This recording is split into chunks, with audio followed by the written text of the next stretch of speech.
Karma is an interesting thing, and it's especially interesting to see how it can play out on national TV in the most satisfying of ways. What's going on, guys? I'm FlynnMasters, and today we'll be looking at 5 more satisfying moments of Karma in Hell's Kitchen. Obviously, be sure to check out part 1 after this video if you haven't already to see my first 5 moments of Karma, and support the channel by liking and subscribing. With that, sit back and relax, and let's watch some more beautiful moments of Karma unfold. Bloody hell, here I go again. You have to be a really scummy person to be considered the most hated male chef on the season 16 blue team, but for many people, Andrew indeed takes the top spot as that season's most despised chef. Now, while he was a douche at times for sure, the main reason why he was so hated was due to him flirting and sleeping with Heather on national TV while literally being engaged. You would. Push these things down. Can we take the bra off? It's gonna be bad. For who? Us. Why? All we're doing is laying next to each other. You know, we're out here enjoying the moment, and she's a good girl. So hey, am I gonna flirt with her a little bit? Maybe. You're only out there next time. Okay. I get married in a couple months, so it's probably not gonna be a strong relationship. You let me go? Huh? Not right now.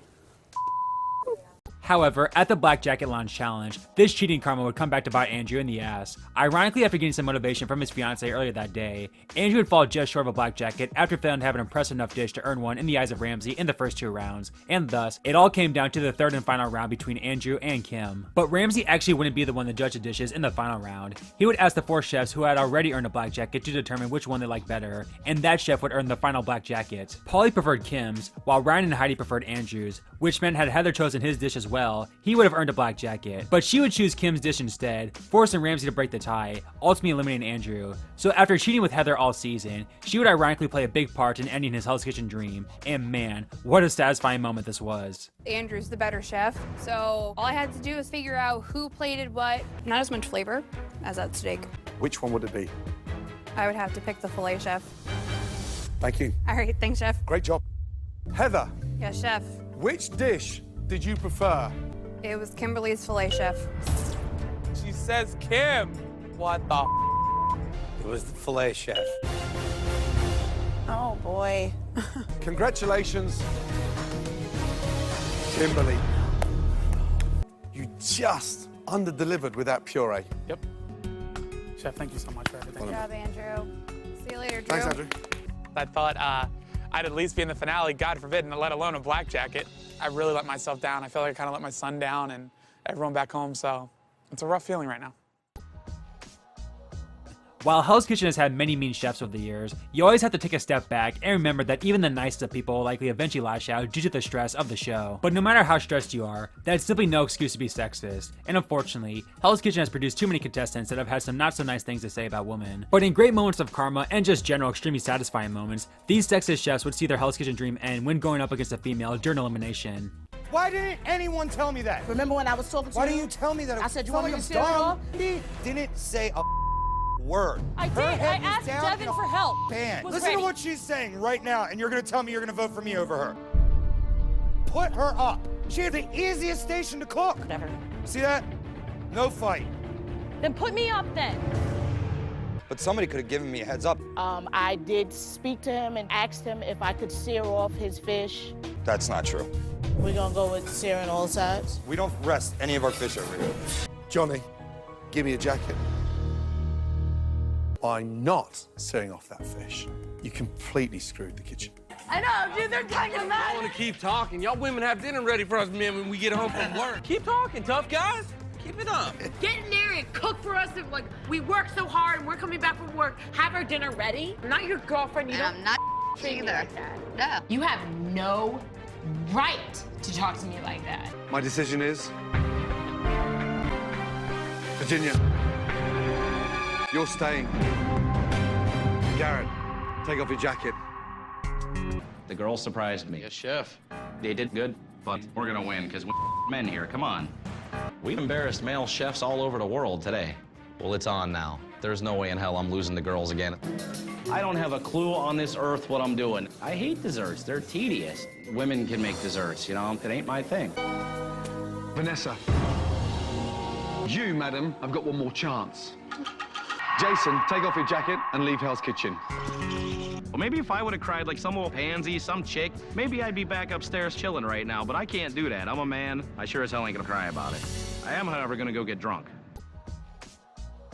In these 2 videos so far, I've mostly focused on satisfying moments of karma and chefs getting what's coming to them, but let's also not forget that karma can be satisfying in a positive light as well, as we saw at the final 9 of season 14. The chefs would make dishes with exotic proteins, with Michelle making a fantastic alligator dish. However, her team chose to drop her dish from the challenge, and this cost them the challenge, as the judges confirmed she would have had a perfect score, and those points would have given the red team the victory, as they lost by 1 point. During the punishment though, while the other red team members would be forced to scarf down disgusting milkshakes made up from those proteins, Michelle, by sheer luck and in a good moment of karma, would end up with a regular milkshake, thus making the punishment not nearly as brutal. So you've got 1 minute as a team to decide whose dish you're going to present. Pretty good. We going with taco? Yeah. All right, taco. R&T. So we went with the tacos. Okay, ladies, who are we dropping? Mine, chef. Have a quick taste of your dish. 2 of them made alligator, and of course they had to drop one.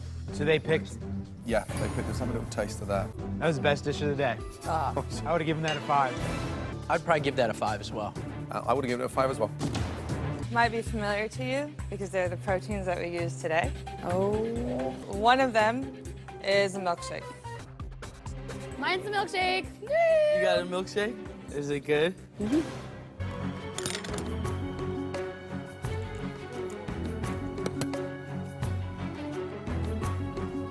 I'm happy. You know what? If my dish would have gone up, we would have won. So it's you guys' fault that we're here. So swallow those milkshakes.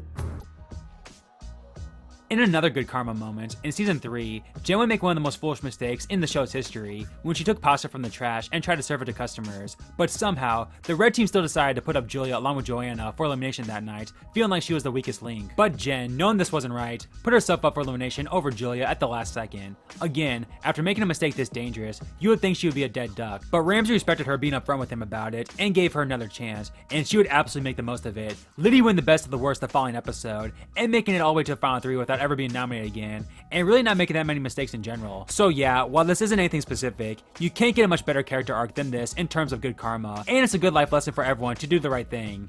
Or at the very least, avoid putting yourself into one of these situations, and never take food out of the trash and try to serve it. So who do you recommend, me and Julia?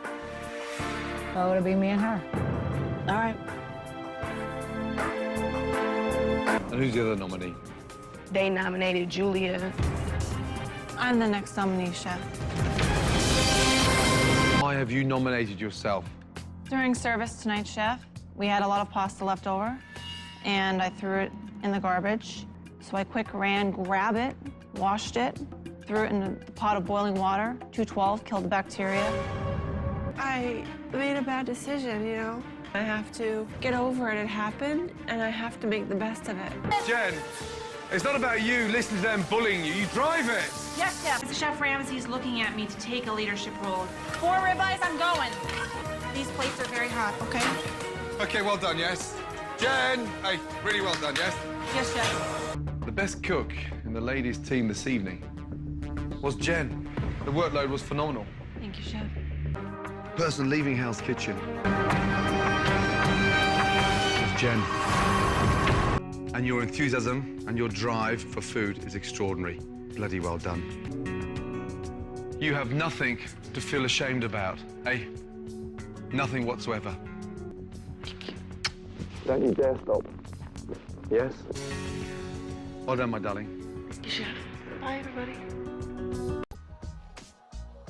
Probably the dumbest nomination reason we've ever seen in Hell's Kitchen is the red team nominating Rochelle because she wanted to start a family. Now granted, this was more so of a strategic move by Melanie and Joy, as they wanted to protect Keisha and needed a reason to put up Rochelle instead. And even though Rochelle wouldn't go home, their plan did work, as Ramsey would swap the teams that night, with the trio sticking together and Rochelle going to the blue team. However, in her very first appearance on the blue team, Rochelle would not only make a great impression, but she would single-handedly win the blue team reward, as this was an individual winner-take-all for the team challenge. This obviously meant that the red team not only had to deal with a grueling punishment, but we would see Melanie and Keisha really get into it this service and afterwards. And I'm sure Melanie really regretted her dumb decision of going along with Joy and Keisha's BS plan after this terrible day. Second nominee, why?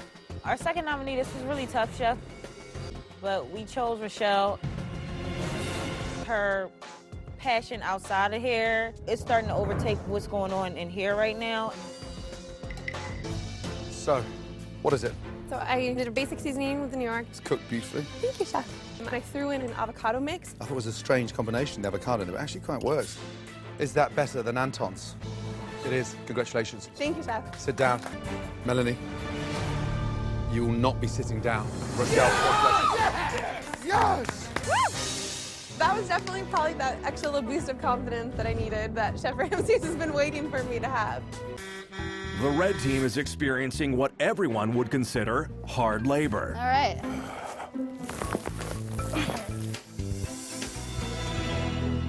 This sucks. I'm trying. So I understand with her size, she can't lift a lot, but don't stand by the truck and just eyeball it. At least make some kind of effort. Sorry, guys, I'm pretty weak. Underneath? When I move, you can put it underneath, or you can sit it there and I'll put it under there. Why do you have to be mean to me? You'll get it when we get out of here, trust me, you will get it. That's it. When I get out this kitchen, I'm gonna raise that bitch her rice. I roll. I would've never left I you. didn't leave you! Yes, the you did!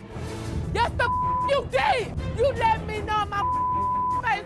You didn't want to do it because you didn't want to get from Chef Ram. Have a second, please? I don't give a if you talk again or not. Okay, then I don't have an excuse then. Okay then, you don't. Sorry. Okay, in a discussion then. So there you have it, guys. 5 more satisfying moments of karma in Hell's Kitchen. Let me know some more moments of karma you can think of in the comments below for a possible part 3. And be sure to subscribe and like for more fun HK content like this. With all that said, take care everyone, and I'll see you next time. Get out of there.